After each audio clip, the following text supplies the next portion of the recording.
आज हम जानेंगे अपने परम पूज्य डॉक्टर भीमराव अंबेडकर की कुछ बेसिक बातें।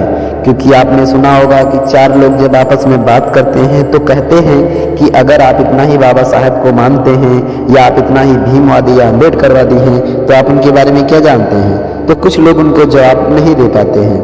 तो आज हम आपको बताएंगे अपने परम पूज्य डॉक्टर भीमराव अंबेडकर की कुछ बेसिक बातें। आप उनको ध्यान रखें। अगर ध्यान रखना मुश्किल हो रहा है तो आप हमारी वीडियो को सेव करके या डाउनलोड करके रख सकते हैं। हमारे परम पूज्य डॉक्टर भीमराव अंबेडकर एक महान समाज सुधारक और राजनीतिज्ञ और संविधान निर्माता थे।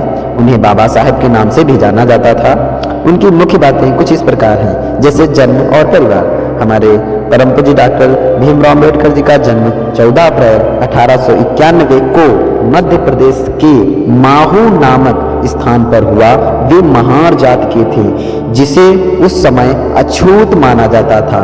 पिता का नाम राम जी मोलोजी सकपाल और माता का नाम भीमाबाई था और उनकी पत्नी का नाम सविता अंबेडकर था। हमारे परम पूज्य डॉक्टर भीमराव अंबेडकर अपनी माता पिता की 14वीं आखिरी संतान थे। उसके बाद उनकी शिक्षा हुई। उन्होंने कठिन परिस्थितियों में शिक्षा प्राप्त की।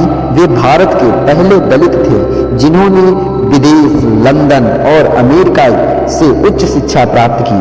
उन्होंने अर्थशास्त्र, कानून और राजनीति में महारत हासिल की और संविधान का निर्माण करते हुए कुछ अपने मूल सिद्धांत भी स्थापित किए, जैसे स्वतंत्रता, समानता और बंधुत्व जैसे मूल सिद्धांत स्थापित किए संविधान में।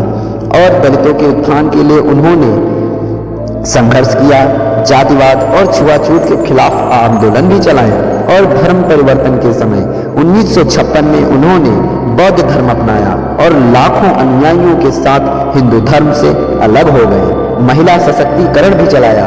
उन्होंने महिलाओं के अधिकारों के लिए काम किए और शिक्षा व रोजगार के अवसर दिलाने की वकालत भी की। और उसके बाद उनकी मृत्यु। डॉक्टर परम पूज्य डॉक्टर भीमराव अंबेडकर का निधन 6 दिसंबर 1956 को हुआ। उन्हें 1990 में भारत रत्न से सम्मानित किया गया था। ऐसी महान शख्सियत हमारे परम पूज्य डॉक्टर भीमराव अंबेडकर को हमारी तरफ से सत सत नमन है। Please support this channel Ambedkar वादी।